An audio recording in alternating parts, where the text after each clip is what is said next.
Well, good evening. My name is Bob Graves, and I want to welcome you to The Place. And here, this is a place where we endeavor to struggle with what it means to be intellectually honest, spiritually honest, biblically honest.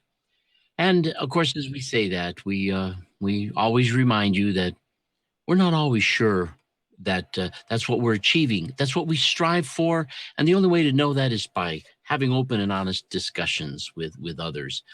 And so tonight we're talking a little bit about that theism 2.0 that we've been really trying to put forth. And in a nutshell, theism 2.0 is talking about God notions, uh, the way that one might relate to and understand God, what would be possibly true or not true about God, and seeking to have this discussion in a way that is reasonable, meaningful, and yet not having any obligation to necessarily believe any of it. Uh, the notions as to whether or not we believe in God or not can still be discussed and understood. And in fact, we find that what we're really aiming for are people who are, whether they are atheists or theists, understanding each other. Too often, both sides of that coin have a tendency to only understand the other side in terms of some sort of caricature, and it doesn't really help the discussion, because something that all human beings do, when you're talking with somebody that you don't really agree with and they don't agree with you, as soon as they say something about what you believe that well, that ain't really quite it. That isn't the point. You immediately feel comfortable almost dismissing everything they would have to say. And so it's important that people recognize that there's far more to be gained by trying to understand each other than there is by trying to win the argument as to proving who's right. Besides, when it comes to this issue, you should know me by now, that being the agnostic that I am, there's no way to win this, because nobody knows what they're talking about in any manner that is compellingly required of anybody else. We all have what seems to us to be that which makes most sense, and there are many reasons why it might make most sense to us other than what we're even aware of. And so it's just not helping. Now, we've had this conversation going on for a very long time. And the truth is, it's not just the issue between theism and atheism. It's not just that we need to move in this direction there. We need to move in this direction in a wide variety of other controversies. I'm not going to get into too many of them in any depth right now, but for example, gun control. You seem to have people who are interested in only arguing in one side or arguing on the other, when I think it would be far more productive if we sought to truly understand where people are coming from in that controversy. Why do people feel that it's so important that there be a minimal amount of control? Why do other people feel that it would be great and better to have more control? And can we talk about this in a way where we're seeking to at least understand where the other one is coming from, even when we don't agree with them? We might discover that they occasionally, on the other side, have a point, something that requires that I somehow even modify my own position, even if we don't end up agreeing. I can have a far better position. And when we have far better positions informed by the things we truly can understand in common, we end up increasing the likelihood that we can actually come to a truly workable resolution, or that we can really come to a very comfortable difference of opinion. And so we want to really argue for this different kind of approach. Debates are interesting, perhaps even entertaining, but they're really, in my opinion, very counterproductive. They really lean more towards the us versus them, the ego control of I'm right, I'm an intelligent person, don't tell me what to think. and instead helps us to discuss things instead of us against them. We can be more discussing this versus that. And another example that I think is helpful, and I've shared this with some people who actually teach the theory of evolution in college. I'm a college professor, if you didn't know that. And sometimes the science professors who are teaching concepts of evolution find that they have a number of students in the class who, as creationists or as people of faith, don't buy into it, and they tend to push back and argue in class, and or when it comes to their homework, and even if they're not disruptive in class, they're really resisting the process. Well, not all of them. Some of them are actually doing something I also think they shouldn't do. They're just latching on to every word and going, wow, I had no idea. No. I think that what I've advised them to do is something that makes much more sense. They don't have to believe evolution. They have to understand it. They have to understand how the theory is formed, what sort of facts and processes and history lies behind those who have put forth the theory, and including honesty about some of the ways in which the theory has gone down the wrong road on occasion. And talking about this and discussing it in a way where people can understand it. When they're required to understand it without believing it, they can now take a look at some of the alleged facts, the data, and some of the problems that have existed and some of the problems that don't exist. And they can come to a point, and I think that this is something that can happen. You can have a person who actually doesn't believe in evolution, but understand that evolution is an excellent theory that makes use of the facts that are in evidence and sticks to those facts in a workable way and in a manner that that also incorporates various different principles and methods and processes that we have demonstrated already biologically exist. And that these people can come at least to a point where they can understand and appreciate how it is that an intelligent person could kind of like it and believe in it. And to me, this is also far more important, because believing something is nowhere near as important as understanding it. I mean, the truth is that that's really what a theory is. A theory is, and by the way, there's a lot of people who teach evolution who say, I can't stand it when they say it's just a theory. Well, I can appreciate they're saying that, but you know what? It's not just a theory, it's a theory. And a theory is, in a sense, just a theory. But the truth is, a scientific theory is more than simply a whim or an idea or a notion. There's a great deal of discipline and fact and rigorous work behind that theory. But that's the nature of scientific theory. It is an attempt to explain that which cannot be proven, and to explain why the facts are what they are, and that theory relies upon facts that can be demonstrated to be the facts. And so by demonstrating just how strong the facts are that lend themselves towards this being an explanation, I think that it helps open up the person to understanding it. And in truth, once a person understands something far better, they're actually more likely to be someone who eventually says, yeah, I think that makes more sense to me than what I was thinking previously. Not that that's important. So I think that there's a lot to be gained by understanding. Now, don't misunderstand something I'm saying here. I'm not saying that people shouldn't believe things. That's not what I'm saying. There's plenty of things I believe. As you know, although I'm agnostic, I'm a theist. I do believe in God. Well, that's not really an argument that I have. It's just an honest reporting of the condition I find myself in.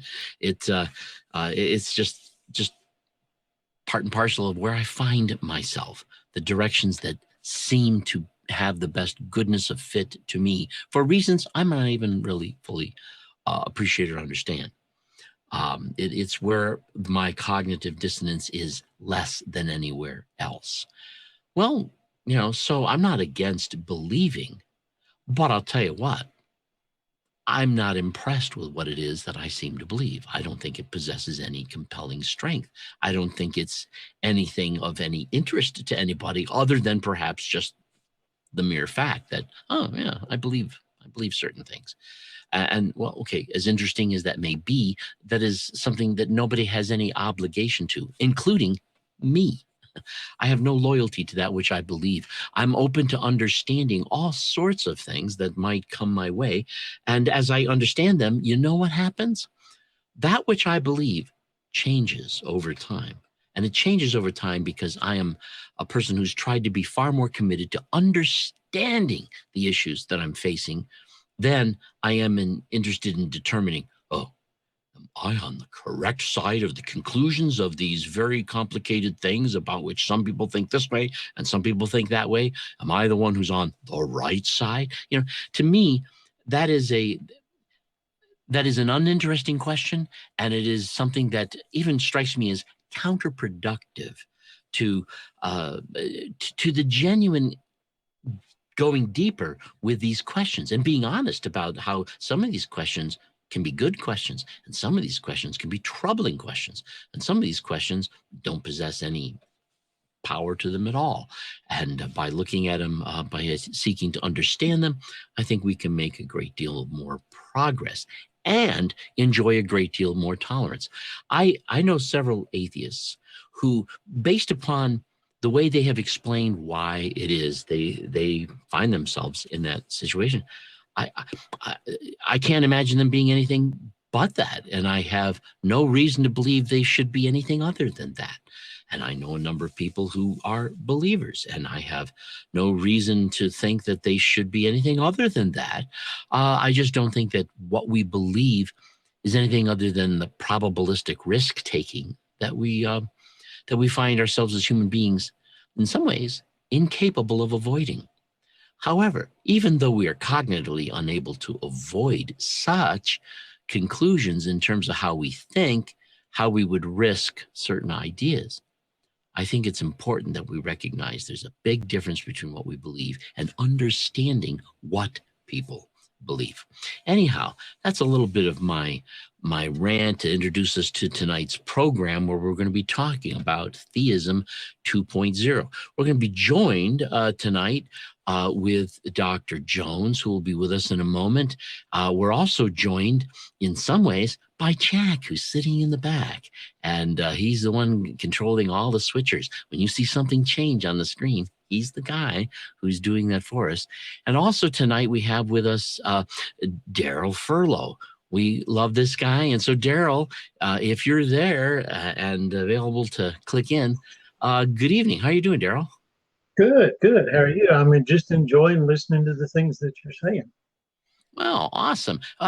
Did I say anything that surprised you at all, or is it just kind of the same old that you've heard come out of my mouth? Oh, I lost your voice.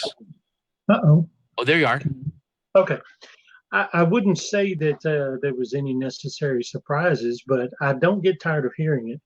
This is, you might say, one of my favorite subjects, because I think the idea that you're expressing has probably done more for me than anything else has. As a matter of fact, one comment that I would make is when you talk about atheists and the reason they are in the position they're in, I think there's a valid reason why we find ourselves being able to communicate and sort of well, just find an audience with one another, and that's because it seems like more than anything else, the atheists that I've become acquainted with have not necessarily ruled out any possibility of God.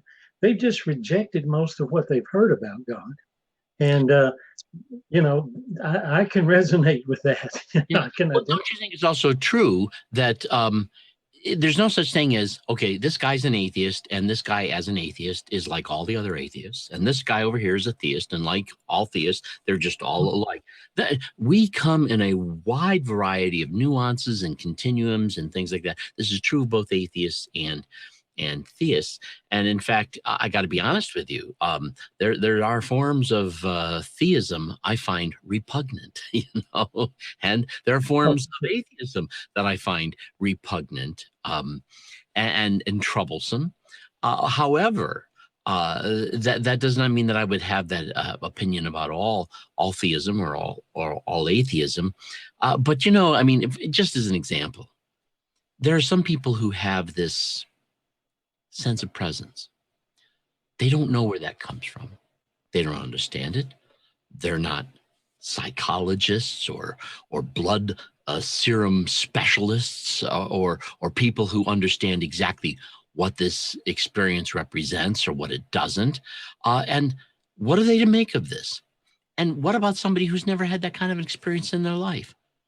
What I would be more interested in doing is that there's no need in one of those people having any need to cause the other one to feel humiliated or put down, or you're the one that's wrong.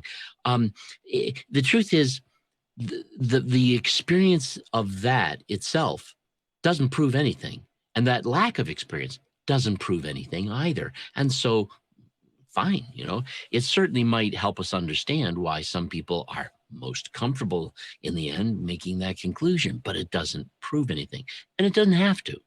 I think that's another thing I'm aiming at in Theism 2.0. It doesn't have to be resolved. It doesn't have to be answered. And even if you do answer it, that's all very fascinating and interesting, but it's nothing other than just personal biographical information, period. That's all it is. It doesn't really add that much to the discussion. Well, there's always been this thing of, especially among theists, that there's someone very personal, or I say not always and not necessarily in all cases, but in a lot, maybe most cases, there's something or someone personally watching, caring, you're comforted by this presence, as you're saying. And it can seem very real, and it could possibly be very real. And then on the other hand, you may have someone that doesn't have a sense of this, and yet the same thing, in a sense, could be happening to them, and they just don't recognize it. It's so, like you said, does it really matter which it is? Or and I find this in my own experience, it means more to me when the human element is there. Mm-hmm. If someone involved in that caring, I recognize it coming from another human being, And so it may be the same source. It may be, I may be encouraged, I may be comforted and think, well, there's someone that's doing this that's a presence or that could be God. Yeah. But it's coming through the source of a human being. And there's something about that to me makes it a lot more meaningful. I understand. Now, I'm going to introduce in here just a moment Dr. Jones. But, before I do that, I just wanted to mention that one of the best arguments I've ever heard to prove that we here at NCG are on our way to hell is that my first name is Bob and his last name is Jones. Oh, my goodness. And so that's kind of... Dr. Jones, how are you doing tonight?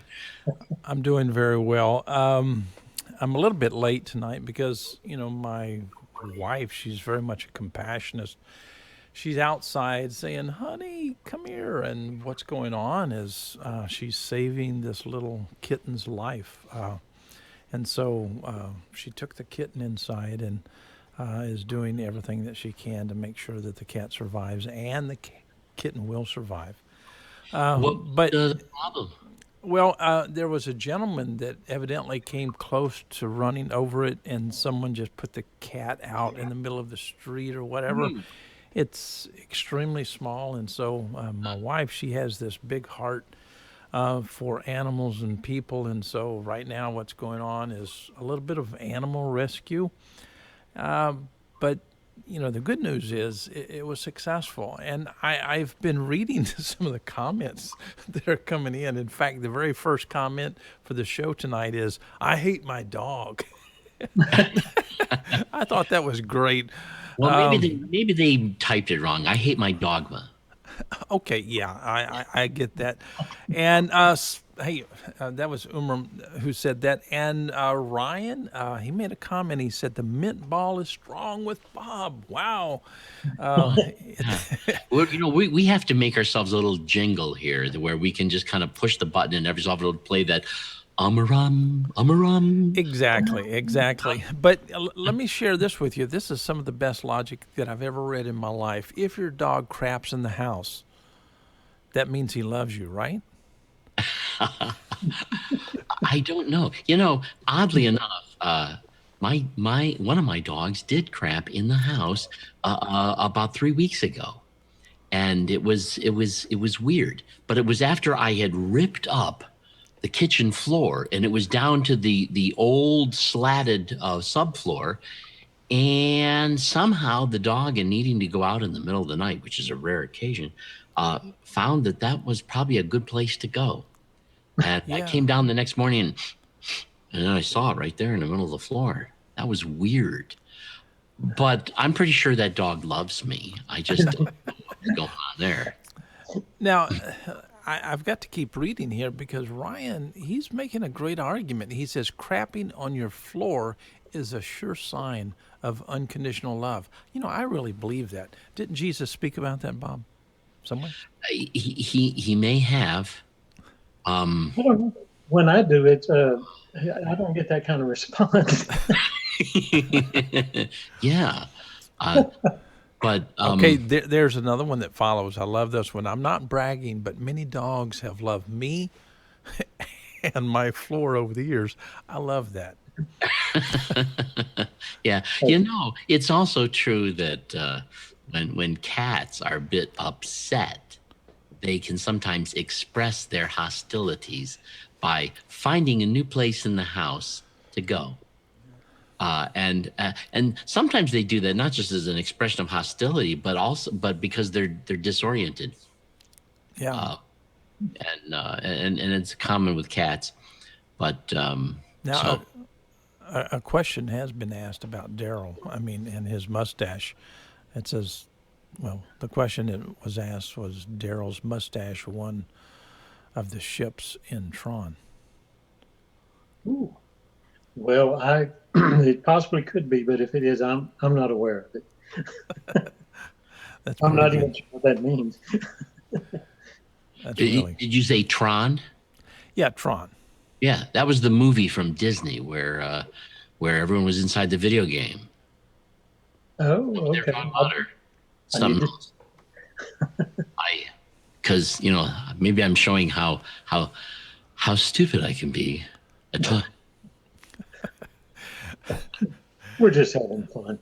Hey, maybe that you're a part of Theism 2.0 if your dog craps in the house. That may be the sign. I think that could be a strong statement. Yeah. Yes. That's good. Yeah. And by the way, just to clarify this, we're not talking about atheism 2.0 because Theism 2.0 incorporates atheism. We can discuss these notions, as we said, without necessarily having any obligation to believe them. And that could include the fact that you don't. And so you want to talk about why it is they just don't make sense to you. And so that's Theism 2.0. I would rather go to biology class and not reject quote unquote biology, but simply study biology. And so when it comes to the question, instead of rejecting, let's just get involved in the study of. It doesn't mean that we need to believe. It doesn't mean that if we have lack of belief that's bad. It's just about saying I want to keep the question on the table. It's about saying, wow, let's raise the level of discussion. Let's raise the bar, if you will. This doesn't need to be the same old context of theism versus atheism. I would rather leave theism and atheism alike and have a much better discussion. In fact, I think the positions have been argued to death.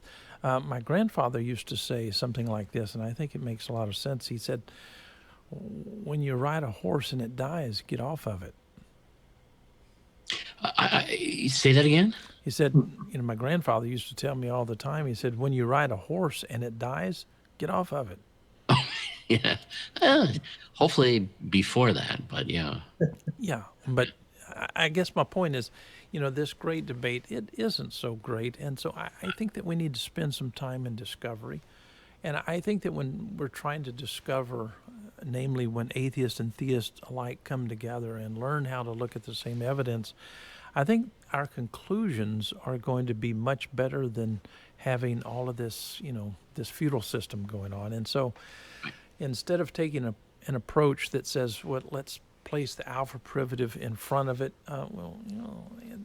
that's not necessary. We can simply call it Theism 2.0 and move past theism, that is, of the past, and say this doesn't require belief or unbelief. This is just about coming together, having meaningful community, having a discussion that's not like the discussions that we used to have in the past, but let's raise the bar on that. And to me, I think that makes a lot more sense than what's going on all over the world, because so many people are stuck, that is, in fixed beliefs. They're so naive in so many areas. And I think that we need to discover why, these cognitive operations like faith are actually there. Right. Instead of trying to fight against it, let's try to understand why some people have faith, why other people don't. And let's look at this more through the eyes, namely of science. And then from time to time, let's look at it through the eyes, namely from individuals who experience X, Y, and Z. And certainly we would have to admit that we're not going to come to, certainty about anything, but let's push back on certainty and let's learn how to work together. And when we even try to understand perhaps some of the ignorance of the past, I'm not so sure that we're always able to understand the ignorance of the past. There's the garden path concept in linguistics, and we don't know to what degree we're headed down the garden path when seeking to make sense of things that were said a long time ago. We don't know that we understand some of the exophoric, anaphoric, or cataphoric aspects of what was going on when those concepts were being spoken and how it alters it. By the way, in case we have listeners who are not sure what I'm talking about, I mean, an example of a garden path sentence is, the old man, the boat. You realize after saying the sentence that, wait a minute, I missed something there. The old man, the boat. It seems grammatically correct, and yet something's wrong. Well, the old being the noun, man being the verb, getting on, the old man, the boat, but when I say the old man, the boat, we're so used to hearing old man as being an adjective to a noun. And so it's hard to hear these garden path sentences and understand just how these words are being used, particularly when they're polysemous or when they are polyfunctional, when they can have, a word can be an adjective or it can be a noun. A word can be a noun or it can be a verb, and so it becomes difficult to understand exactly what's being said. We don't always know in the past what is being said. In fact, I suggested to you the other day, and I don't remember what you said, that there's a lot of apocalyptic language that was used in the past that I suspect may have actually been deliberate exaggeration for poetic purposes. So when they're talking about, the moon turning blood red, they're not really talking about the moon turning blood red. Or when they're talking about the horsemen coming, they're really just talking about great mayhem or something, along those lines.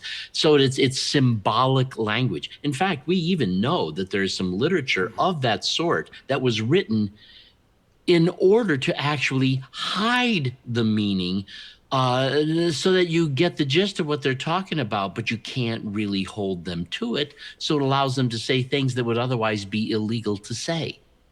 and it gives them plausible deniability.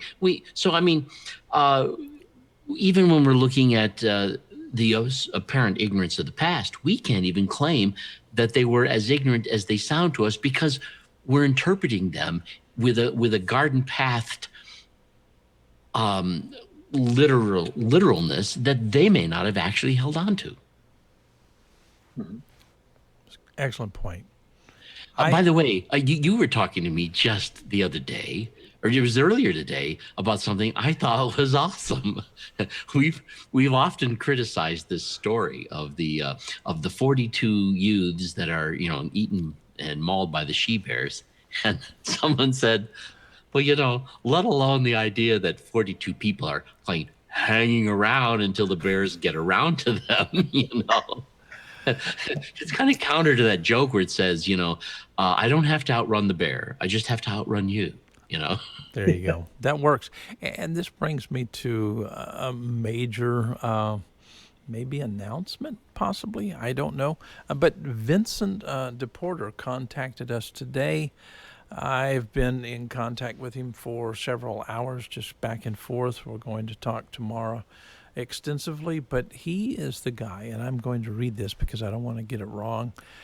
He is the guy who actually drew SpongeBob in Nickelodeon. That is, for the first time in that particular magazine. He actually worked on the Scooby-Doo project, I think, for some 16 years. He has done much work with SpongeBob, and so we are going to have him on the show because, one of the things that he likes, according to his own confession, he likes the fact that we're kind. Isn't that neat? But he likes the fact that we're kind, we're gentle, and we have a lot of patience here. We want to actually listen to people. We want to look through their glasses. We want to walk in their shoes. And he's going to come on the show Sunday night, and I hope everyone will attend because it's going to be an exciting time. Joey, in fact, is going to be here because Joey does a lot of cartooning, and this is going to be a powerful program.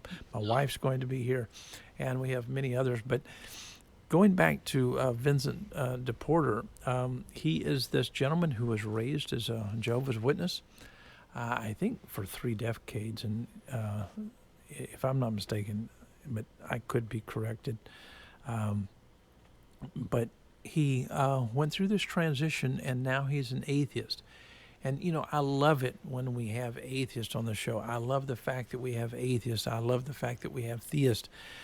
The thing that we lack is compassion. The thing that we lack is respect for one another. The thing that we lack is a better discussion, a better platform, if you will. And so Theism 2.0 is, in a sense, a pushback on, what we've been doing for so many years, because so many people in theism have simply demanded of atheists, repent, you need to get saved, you better believe. And those kinds of narratives have been, just played over and over again, and that is so sad.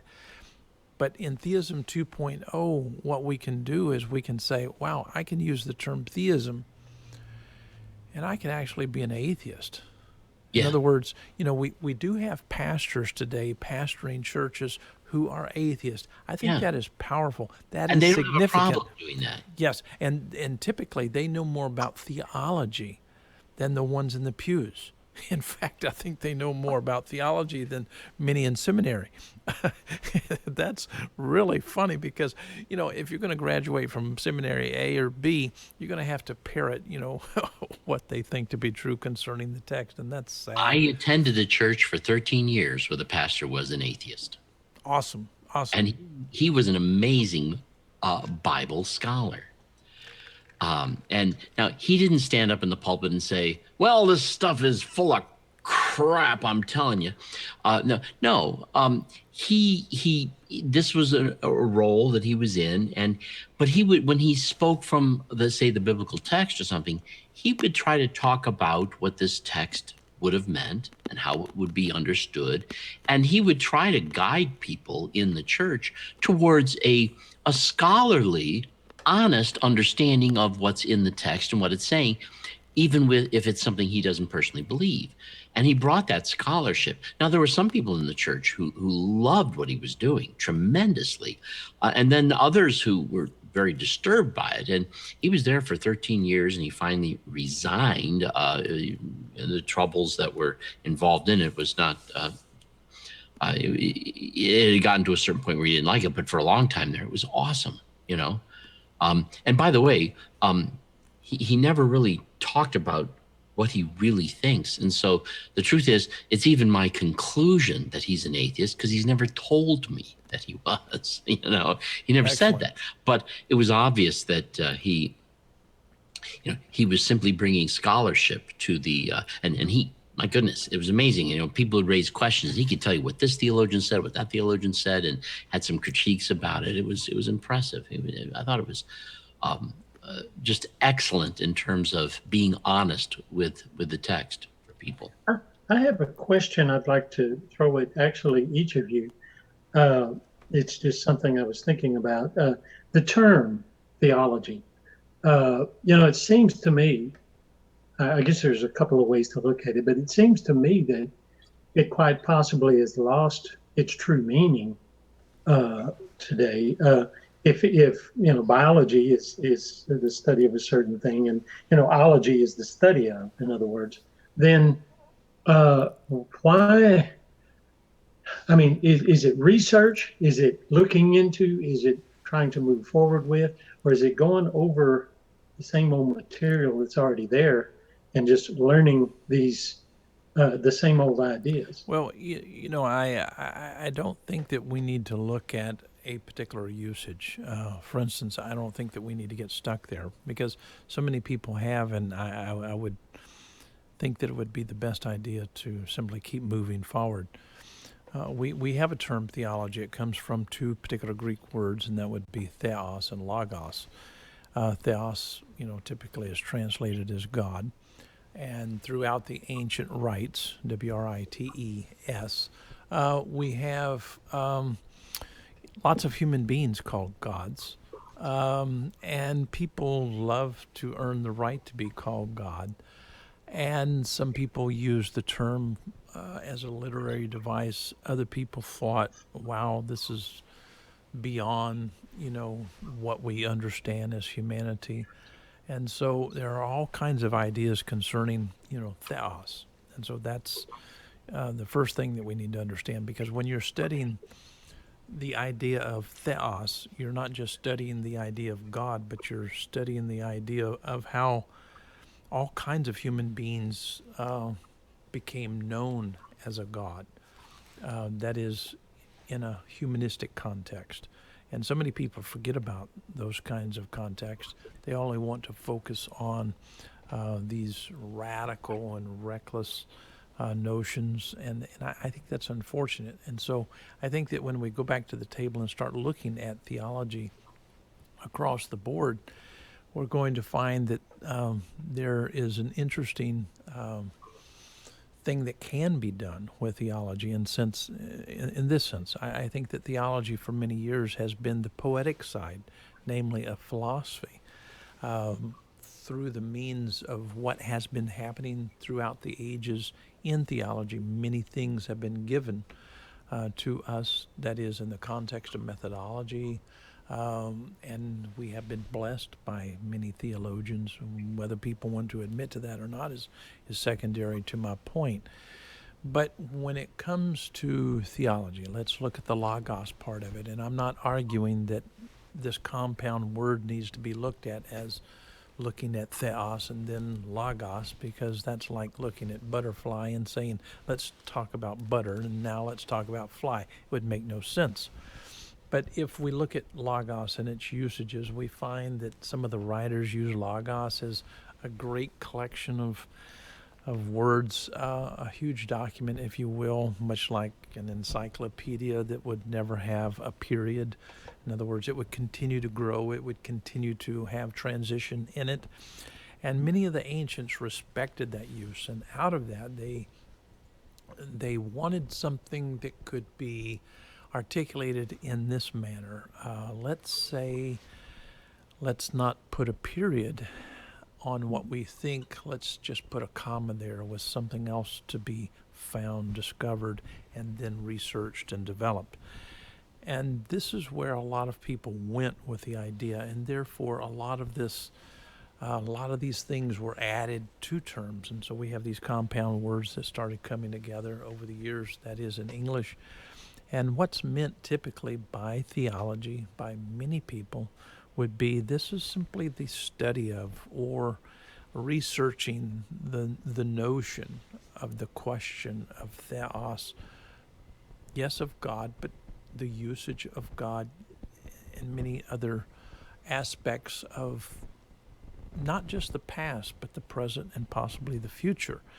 And so this is why I think that theology is one of those useful words in this context, just as much as we need philosophy.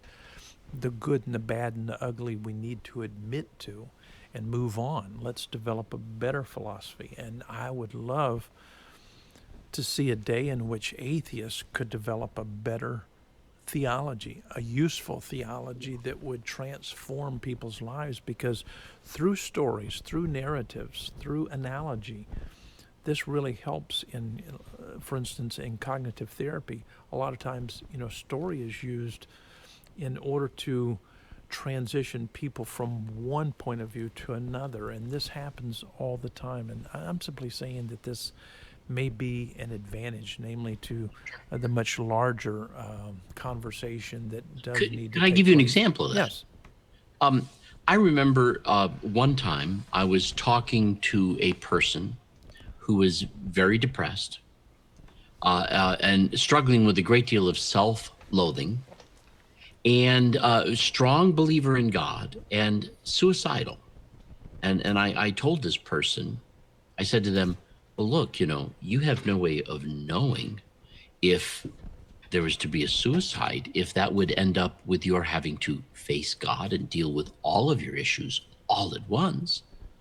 You don't know that wouldn't happen. And so your options of, you may think that this is going to end it all. It could actually really begin the crisis in full with no break. Do you want to go through your issues in life in a marathon session with God right now, or would you rather work on these one day at a time? Now, I was suggesting a theology there. I was suggesting a possibility, something I don't know if it would be even true. And yet this person, because they believed in God, they had to think about how this fit in logically with the way that they perceive things in their paradigm. And they realized that they'd really rather deal with these issues one day at a time. And they were able to give up the charm that seemed to be in suicide. And in giving that up, it actually helped them to, with more rigor, face the issues day by day. Now, I think that's an example of bringing a theology to a person who believes in God that ended up being far more constructive for them, without regard to whether or not any of these things may or may not be true. Yeah, I like that. I think that sometimes we can use the analogies or the stories, if you will, that we find in not just these biblical writings, but we can use narratives from movies. We can use all kinds of stories to inspire people to do something useful and good. And so I find that story is essential. That is to these minds that are in between the left and the right ears of all of our species, because we are political animals. Believe it or not, that's what we are. We're political animals, and we're attempting to do X, Y, and Z. And in a strange sense, we really don't have the facts. We have our perspective of the facts. We don't have the truth. We have a perspective of the truth, not truth itself. And so this is why I think that story is so important, analogy is so important. And if I might make this point, and I agree with Steven Pinker, in that thoughts are not identical to language. And so we should never think about our conversation as being something identical to our thoughts, because language is very clumsy, it's awkward, it's extremely wooden at times, but it's never capable of actually, being transferred completely out identically to what you have between the left and the right ear. And so whatever you're saying, you're simply working with the kind of language flux that makes sense in a different sense than what's going on in your mind, because what's going up here is so complex, and the language here really doesn't have the ability to sustain what's between the left and the right ear. And by the time that gets to the person listening to you, wow, it goes in and it hits the brain, and all of a sudden that person starts doing what? Not, understanding so much, but they start interpreting what you're saying. Sure. And so you've got many different breakdowns. You have several places where things simply collapse. And so I think that all of us need to come before the throne of God, if you will. That's neat to say, isn't it?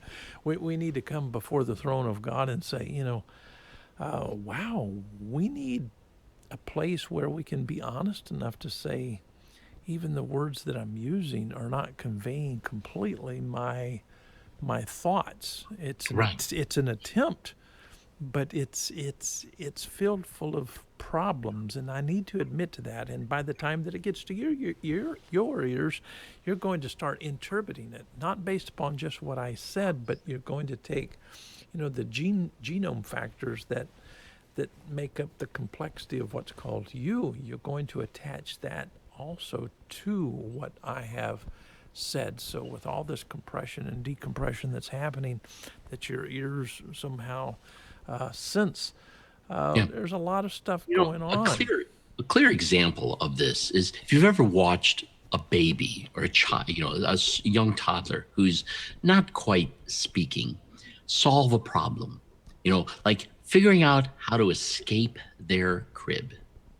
You can see the child observing things, solving the problem, figuring out what they need to do in order to get out of the crib. But this child certainly couldn't talk about it. But are we going to say they don't have thoughts? Are we going to say they're not actually even experiencing a certain level of logic?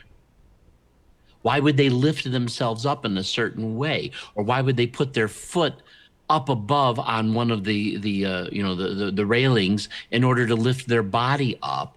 Why would they do this if it weren't for the fact that they understand what it is they're attempting to accomplish and the steps necessary in moving towards this goal, and they have a goal, and yet this is not the kind of thing they possess any ability to talk about. The fact that we can talk about things eventually becomes very dominant, but by the time we become adults, we start to think that perhaps because we talk so much that talk is thought, but it's not.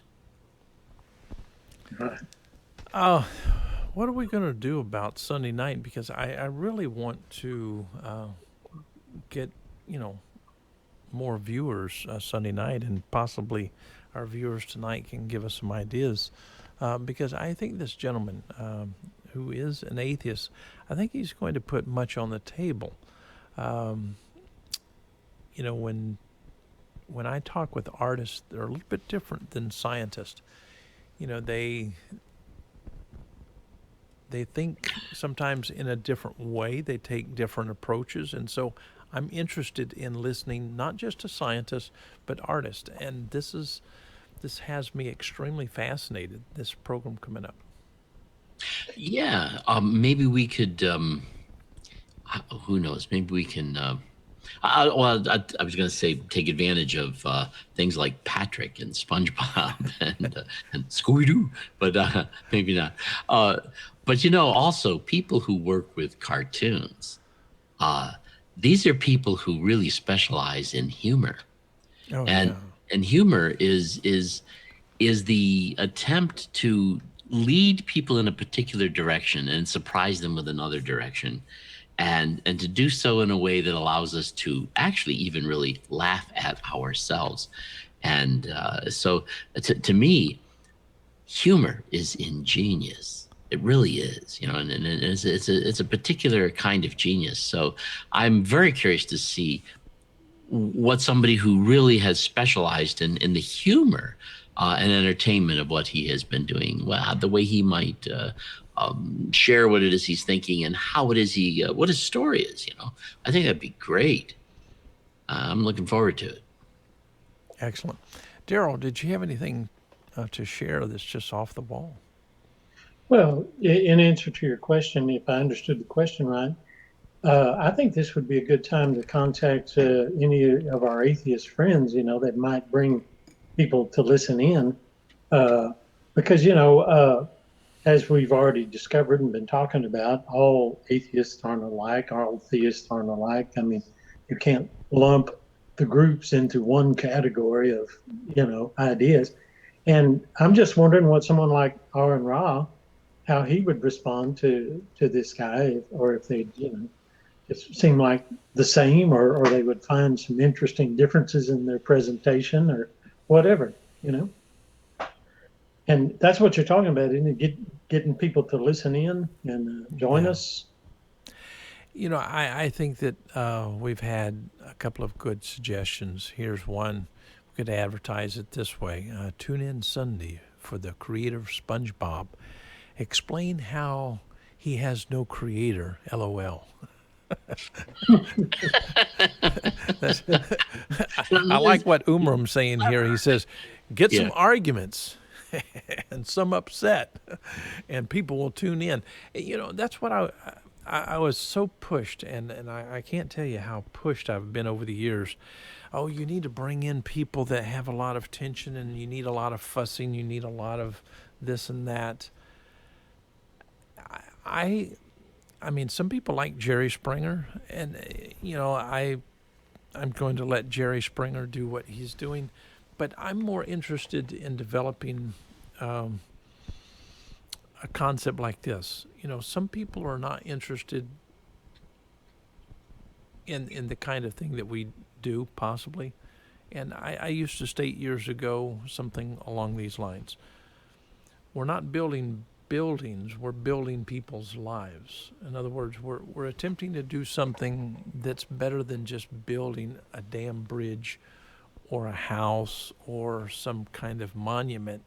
We're trying to do something for humanity in a manner that may be significant to them, because each and every one of us are different. We're like snowflakes in a sense, and we need to have something that will inspire us, that is in whatever kind of world that we live in. And so I'm more interested in trying to do something that would nurture humanity, challenge humanity, bring a sense of equality. In fact, I was at the pharmacy the other day picking up a few things after I saw the doctor, and I was talking with a gentleman, and he was talking to me about who I really like as a presidential candidate. And I said, I'm a Republican, and I really don't like any of the things that are being articulated. I'm not going to vote for any of them. But I do like one person who is in the running, and that would be Bernie Sanders, because he's fighting for economic equality, and I love that. And so I started talking to this gentleman about economic equality, educational equality, and the rest of that. And he was pissed off. I mean, he was angry. He was a Christian, and he said, I've supported too many damn people on welfare and blah, blah, blah. And then he started quoting Bible verses, and I just shook my head, and I said to myself, I'm so glad that I left church. I mean, my goodness. I can't imagine anybody would enjoy supporting somebody else on who's not being productive. So why do we believe in a system that eliminates so many people from productivity? I think in some ways we shoot out with our ideology. Human beings have proven time and time again that when they look at a problem and they come up with what they think is a solution, more often than not, as Einstein said, we can't use the same kind of thinking to solve a problem that we used in creating it in the first place. And many times the solutions that ideologically occur to people to have are the solutions that are identical to the problem, and they only make things worse, not better.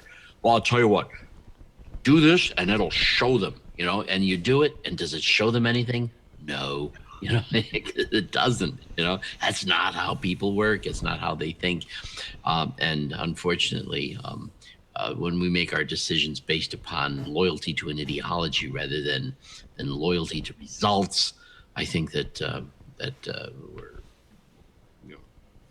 that's why I think people are always going to be to some degree more conservative than others, and some are always going to be to some degree more liberal than others. What we need to do is find a way of having people who are liberal and conservative be able to talk to each other intelligently instead of always trying to humiliate the other, show how the other one is just ideologically wrong and is going to ruin us all.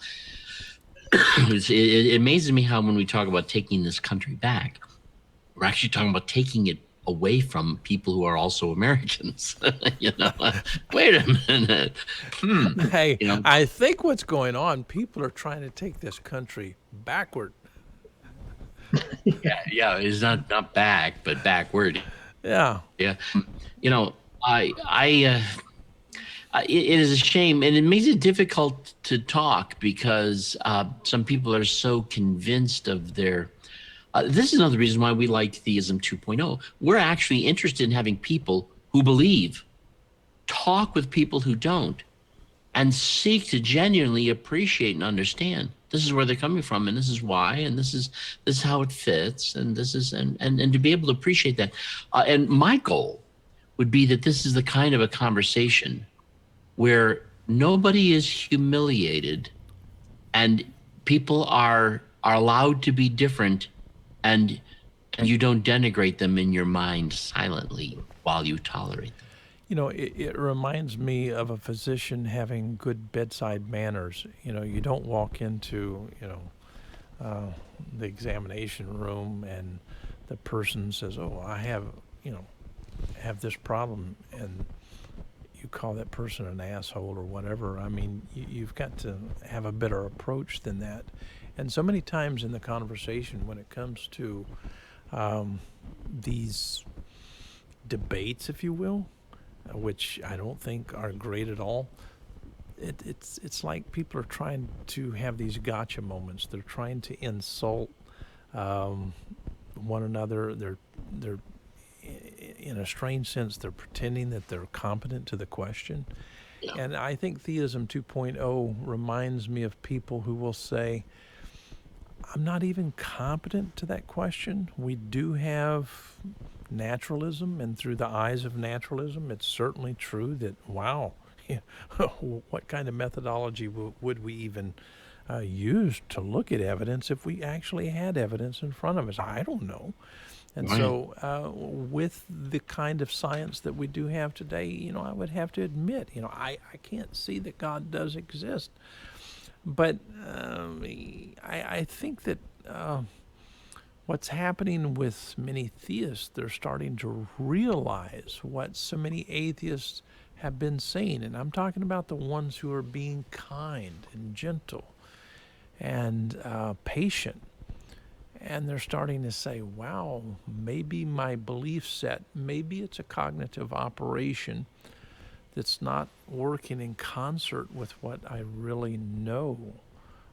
Maybe it's a delusion, or maybe it's something else. And so I think that people are bringing question to the table that is in their mind's eye, and I think that's good. I think it's healthy for all of us, to stay in question. But I also think that not just staying in question is a good idea, but I think that we need to encourage people to stay in the context of discovery and to keep pushing, the boundaries as hard as we can to learn. We need to excel. And so we don't need to leave the question alone. We don't need to sweep it underneath the rug. We definitely need to correct a lot of the notions that we've had before, and I think that we need a place to where we can do that respectfully. So, because at the end of the day, if you have someone who has a strong belief in God, I think what you can do is challenge their God notions, but you can do it in a respectful way to where they feel at the end of the discussion that they are liked and even loved, instead of feeling as if, they're just some idiot. Right. And I think that so many people walk away from conversations. In fact, there is one particular physicist that comes to mind, and he told me the other day, he said, wow, I really don't like having all these conversations with atheists because they want to say that I'm not rational. And this person works as a physicist. That's all they do. And they are, this particular person that I'm referring to is one who is extremely skeptical, but really has no answer at all as to why they believe in God. And so there is a willingness on that person's part simply to say, I don't know. And so Let me see if I can describe what I think might make this clear. Supposedly, there's this day when there was a Big Bang, and all of this mass comes out of it, and it expands, and we have outer space. Let's say we were able to somehow, theoretically, go to the very farthest out particles of matter. We come to the end of, as it were, the universe. What comes after that? Is there nothing there? Not even empty space? Or is there empty space there? Now, there are problems in thinking that there could be anything beyond it. There are also problems in thinking that the empty space beyond it couldn't be there. It's not as if this is a solid solution to the problem.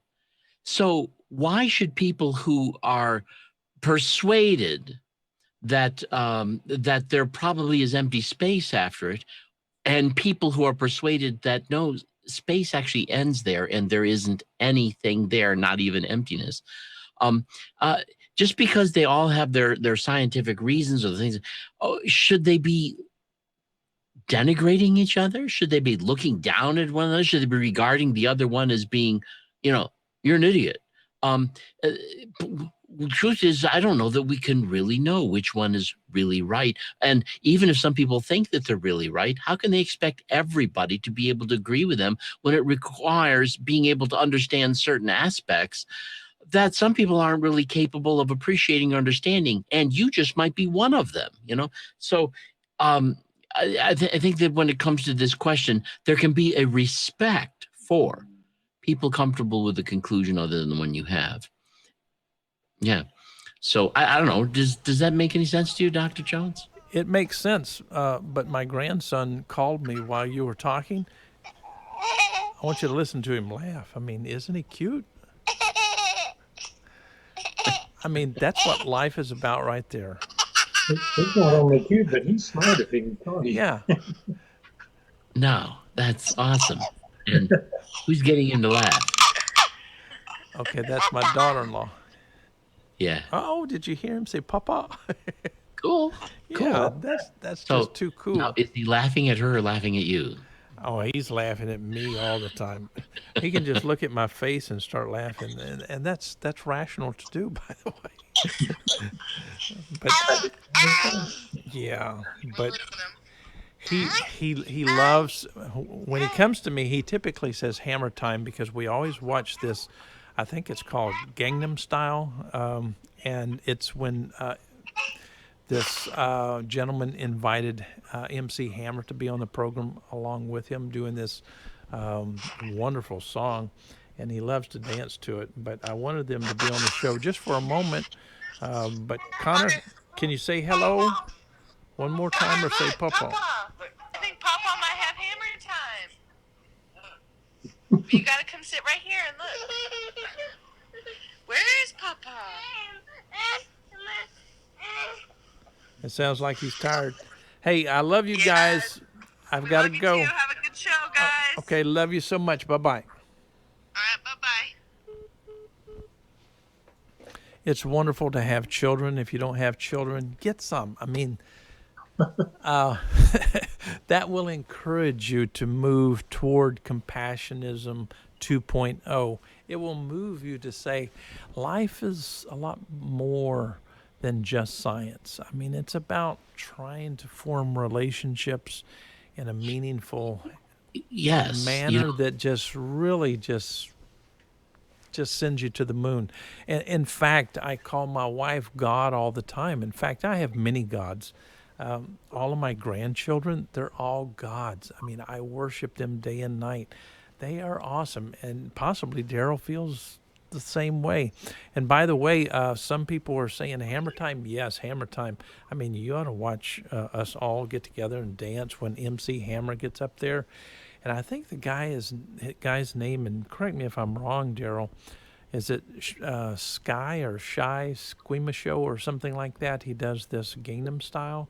I mean, it's an awesome thing that they do. They dance, and MC Hammer, he gets up and he does this stuff in baggy pants, and maybe I can get some baggy pants and we can do our own We'll give it a MC shot, Hammer. yeah. Possibly. Yeah. I don't know. What do you think about it, Bob? Next time you come down here, we'll just We'll do go it on out camera. and get some real baggy pants and, get up on the stage and dance. And by the way, you need to look at some of our new sets, and we're going to be broadcasting from some of the things that are being reconstructed here in the studio. I've been in the control room the last few shows, and will remain here for a few more Wednesday nights because we're attempting to get this thing put together in a manner in which Jack can take off with what he likes to do. He likes to spin these old... I'm going to pick one at random. Watch this. By the way, you've talked me into it. I think I'm gonna have me some kids. Oh, there you go. Yeah. Hey, you wouldn't know anything about this one, Bob. Come on. Oh, The my goodness, Beatles, look at that. There's the Beatles. 1962 through 1966. Wow. Yeah. I've got one older than that. I've got the Beatles recorded live in Germany. They're very Look at this. Look at this. I mean, Yeah. you can't beat that. I mean, you can't hide money. Come on, talk to me. Yeah. I have that. I mean, Jack has all of these things. He's got the older ones as well. I think they knocked that building down where the picture was taken too. That's a shame because a lot of people Yeah. like to go there and have their picture taken there on the same stairwell, but nah, can't be done anymore. Yeah. This guy's pretty good too. Who you got? Robert Zimmerman, better known as Bob Dylan. Bob Dylan. Yeah. On 8-track. Hey Jack, 8-track. Eight-track.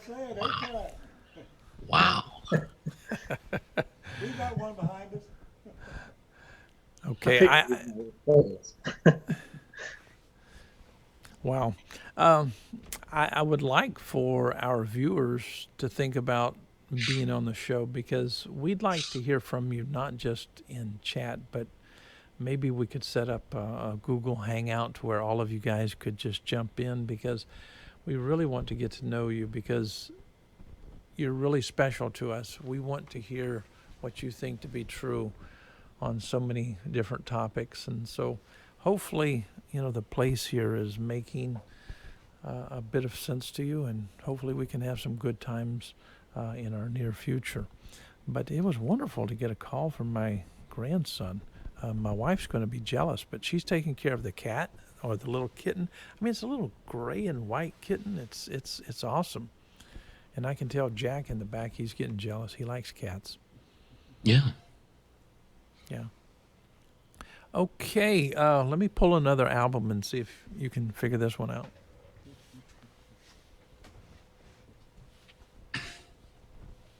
By the way, this is all part of Theism 2.0, isn't it? It sure is. Yeah. Yeah. I mean, after all, John even complained that the Beatles were more popular than Jesus. That's right. Come on, can you imagine? Is that Ian? Is Ian that Hunter. Ian Hunter? Yeah. Have you ever heard of this gentleman? Ian Hunter? Yeah. Not. I'm not really sure. We still involved. Wasn't he just a songwriter? I wasn't sure that. Who is he? Help me out. I have no idea. Jack, why don't you step up to the plate? Come on up here, Jack. Hold on for a minute. Hey, Bob, he was Now, I'm before going our to get time. one of our portable lights and put it Uh-oh. on Jack. He needs to be in the spotlight sometimes. Step up to the plate. Talk to okay. me. Come on. So who- Okay, well, Ian what I Hunter. can do is I can kneel down, then we're on the same level. Yeah, I don't know. there you go. There's that daggone camera over there. Well, Ian Hunter, that's actually a fairly old album. I got it when I was living in New York. I did live in New York for a year time, Manhattan, right outside. And it was a frequent musician that was played on WNEW-FM in New York, a station I used to listen to a lot. And so that's where I actually ended up with Ian Hunter. There's some pretty old ones in there. I've got, speaking of the Beatles, I've got their very first album on VJ Records, which I think is a really? collector's item now. Hey, I love this because it says you're never alone with a schizophrenic. Yeah. Yeah, that's the name of that one. Yeah. But Oh, wow. I've got some in there by Yes that was never released, that was come out of Germany and out of Europe that we'll be playing. And I've got some fairly old vinyl in there of a lot of different artists. Yeah, this is actually going to be a lot of fun because Jack, he spent a lot of time doing this kind of stuff, but he's Speaking of yes, Rick he's Wakeman really here. pulling it together. Show that to Bob. Okay, Bob, you're getting ready to get really, really Show that jealous to Bob. here. I mean, Let me come go on. camera, too. Look at this. I've got this nice flashlight. Look at that. Oh yeah, Beatles 65. Is that it? No, I it's can't- introducing the Beatles on VJ Records. Well, Oh, that's the introducing the Beatles, right? Yeah, I couldn't quite clearly see it from here. Rare. Yeah. Wow, but you notice how short their hair is there. Yeah, I was going to make a comment about the other guy's hair. You know, it was long and curly. My hair's not curly, but I actually got a perm when I was younger. And let me tell this story real quick.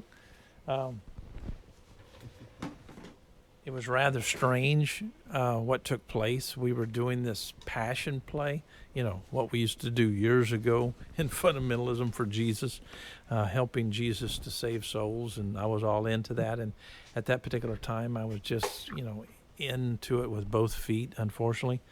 But I had my hair, you know, extremely curly and long. It was that, you know, past my shoulders. And wow, I was playing the part of Jesus. And we were out in the woods, if you will, outside of a particular city north of Dallas. And we had probably 65 to 70 people in the act, and we were filming this out in the woods, and we did not get permission to do this. And they were beating me with a whip, and someone, you know, that lived close to the lake there, they called the law, and they thought, you know, there was a cult out there in the woods. And I'll never forget what took place. You had an officer, he came up while they were beating me, and he stayed hidden behind the trees because he was trying to figure this stuff out. And then they finally put me up on the cross, and soon as they actually just hoisted me up there with these ropes, and I was being pulled up there, the guy came out with, you know, a revolver like that and said, "Stop in the name of the law," and blah, blah, blah. And I had to explain to him, they are not hurting me. However, they are beating me, but this is not a cult. And I got to thinking about that the other day. I said, wow, what I said back then was a lie. I thought it wasn't a cult, but it truly was a cult. And so I was doing something really, really crazy thinking that it wasn't a cult. And it just so happened that the one particular officer, he was a Christian. He said, "Oh, I'm so thankful that you're out here doing this because so many people are going to be saved because of this." And we had a massive choir, and I had my choir pull together all of these songs, and the mayor of the city had us do this 3 or 4 times because we had so many people coming to the church, and it was really sad. And I got to thinking the other day, I said it wasn't a cult, but in reality it was very much a cult, and I was misleading people, and I feel bad about that. I was trying to get people saved, and people were coming to the altars and all of that, and I feel bad about that. In fact, that's one of the many things that changed my mind about this theology that I used to be involved in. I remember I was ministering at this bowling alley, and it was completely full. I mean, must have been 600 or 700 people there, and at least 150 people on the outside. We couldn't even seat the people on the inside. And I delivered a sermon, and there were, I don't even know how many people came to give their lives to Jesus after I gave this particular kind of call. And I felt bad about it because at that particular time I had come to think about this narrative in such a different way. I walked out of the building, I walked out on the street, and I started cursing God. I said things like, fuck you, God. If this is what you want, fuck you. I don't want to serve you. I hate you. You want me to manipulate people's minds in order to get them to cry. You want me to make them feel as if they are emotionally abandoned. You know, they feel insecure, and you want me to develop more insecurity in them until they give their hearts and lives to you. And so it was that night that I finally just said, fuck you, God. And it felt good to say that to God. Have you ever done anything like that, Bob? You know, I've never been a person who was given to a lot of swearing. Just never was my habit. But there's certainly been times when, in looking at the claims and the issues and the theology, where I found myself really looking at the notions as quite repugnant and being really disturbed by them all. But it just was never my habit to resort to a lot of 4-letter words. I had to kind of socially acclimate to that before I could ever do that. But, Well, that wasn't a part of my vocabulary, but I was at a loss for words, and I said, if God is going to understand anything, that is, in how angry I am about this entire scenario, I need to say something that would really get his attention. And that's why I use that particular word over and over again. I just had my fill with it. And so the pastor, he was all excited. Look how many people gave their hearts to Jesus Christ. And I was just so sad, and I was sick inside. But after that day, many changes took place in my life, and so I'm thankful that I walked away. But yeah. By the way, there were that VJ album that you were showing us. What an awesome album that was. There were some songs that were on that album that we never really saw again until Capitol released them in much later dates. Although, for example, I remember one of the first songs I ever heard on the radio from the Beatles was Twist and Shout, and it was on that album, and yet it never appeared on any of the other standard albums that the Beatles released until finally, I think when Rock and Roll Music by the Beatles came out. And as a result, if you didn't happen to get that VJ record when it was available, or the single that had, I think, There's a Place on the other side, you couldn't get that song. When I was growing up, I couldn't get that song except if I borrowed it from somebody else. Let's go ahead and end the show with our thoughts on what's going on. Daryl, what are your thoughts? Well, I had a good time, and I certainly am looking forward to Sunday night. I'm looking forward to meeting this Vincent. I don't know that I can say his last name, but DePorter? uh, what is it? DePorter? Porter. Okay, okay. Um, as a matter of fact, I am going to make it a point. Uh, uh, SpongeBob SquarePants shows a lot at our house because mostly of grandkids, and so I'm going to look at the credits and see if I can see his name on there. But I'm looking forward to hearing what he has to say.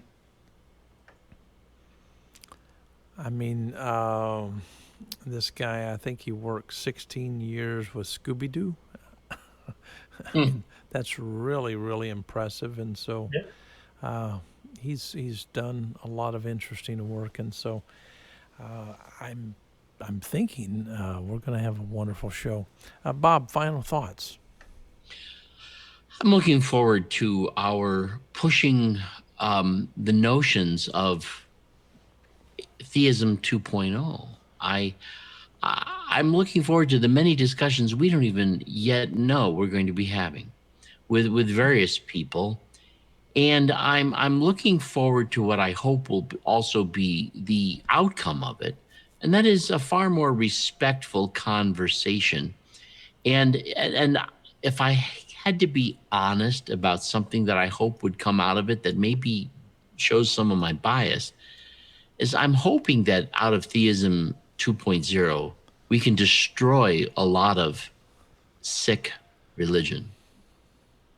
That's good. Yeah. Now, Hey, I think Umram has the best thing to say for the end of the show. He said, so, homework this week is to watch SpongeBob SquarePants, right? that's it. So, catch up on your I have the episodes. yellow plush toy up behind me during my earlier broadcast, the Yeah. big SpongeBob. But we're going to be talking about, this gentleman's transition from being a Jehovah's Witness to becoming an atheist. And he really, really bragged about the place because he thought it was a wonderful place to be. And if I offended anyone out there by what I said when I used particular words, I didn't mean to. But sometimes when you feel like you're manipulating people as one who is preaching the gospel, sometimes you have to vent. And that's exactly what I did. And so just have to understand the context in which I attempted to let it all go. I sometimes when I look back, I feel that I must have been, I was in some ways a very troubled person, had many issues of self-acceptance. But I remember back in my fundamentalist days, it really was my goal to try to preach to people in such a way as they felt they were so disgusting to God that if it weren't for the blood of Jesus, they'd be in such serious trouble. Thank God for the blood of Jesus. And so my goal was really to get people to perceive themselves as just so despicable they deserved hell. Mhm. And I now when I look back at that, I'm part of me is embarrassed. But then again, that made sense to me back then. Mhm. And so I have to recognize that I didn't get out of that by simply just boom, gone. I had to go through a process of seeing various different things and deconstructing that paradigm until finally I was able to abandon it. And I began abandoning the concept that people were worthy of hell, and probably somewhere in 1978, 79. But it was it made it difficult for me to know who and what I was as a person who was to ever preach or speak for a while. Yeah. I wanted to say this in light of what you said earlier in the show, Bob. I thought you made some excellent points, but I've had a lot of calls, I've had a lot of emails, I've had a lot of private messages and text messages come in regarding sharing our shows, liking our shows, various things like that, in that there are many theists that we know and that we're close to who are saying we can't do anything with you guys. We can't become a part of what you're doing. We can't share these videos. We can't even tell people we're watching the show because we will lose friends, family members, and the rest of what matters to us. And this is a very difficult time for people because this is a time in which many people are making transitions. And this is why we need atheists and theists together who have a lot of understanding, that is, in what people go through in trying to move forward, if you will. Yeah. It's true that we love people, and yet some people are still hanging on to the past and hanging on to so many of these theologies that condemn. But you can't hate the people. You know, you've got to give them some time. You've got to give them a chance to rethink, you know, their positions, etc. And so, you know, this is a time for patience. This is a time for kindness. This is a time for people to say, let's make some commitments to each other in that we want to fight for humanity instead of against humanity. In other words, if we can do anything, let's put againstness to the side. Let's push it off the table, because if there's anything that humanity doesn't need, it doesn't need againstness. It needs people to be for.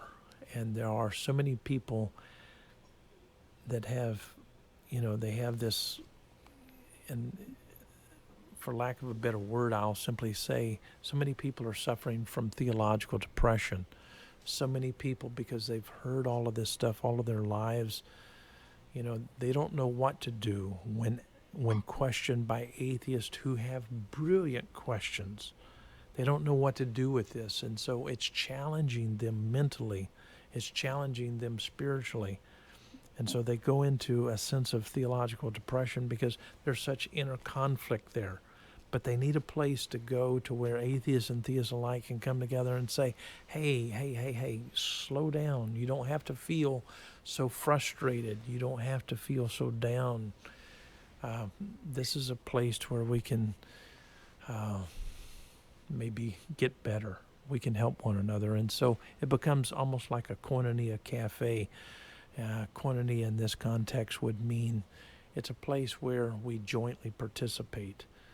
People who have different opinions, we have diversity of thought, we have reasons to respect one another. We can share, we can do things that would help one another instead of, you know, harm, you know, humanity itself. And so if you know of people who are in theological depression or who have this sense of inner conflict, invite them to the show, because one of the things that we want to do, we want to show a lot of respect. And I'm the worst at not showing people respect. I'm always messing up. But I'm quite passionate about where we're going. And in this sense, I think it's the only thing that will work, not just for this show, but I think that it would actually be the best model for working with people all over the world. That is, in getting rid of so many of the things that we need to let go of. And so those are my final thoughts. And by the way, I'd like to thank Ryan. He said, Dr. Jones, don't regret your time in church. It helped mold you into the person you are now. You're a great guy, and I'd like to thank you for that, because, you know, when you're respected by people in that kind of way, it brings you to a place where you can say, wow, that just feels real, real good. And that's good. That's touching. Which is why we're the place. That's true. Hey, you guys have fun tonight, and, you know, really enjoy life, because life doesn't need to be wasted. Remember, when you're awake and not drunk, enjoy life. Bye-bye.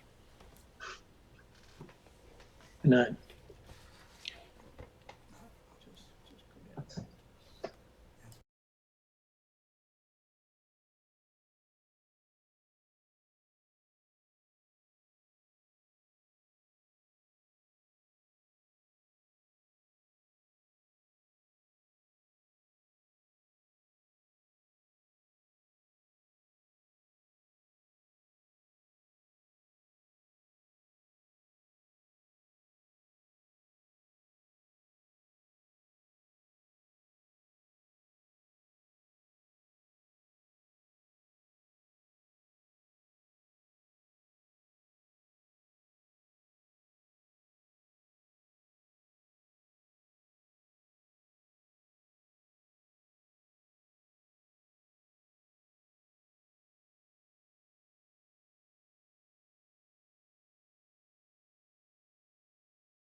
Thank you.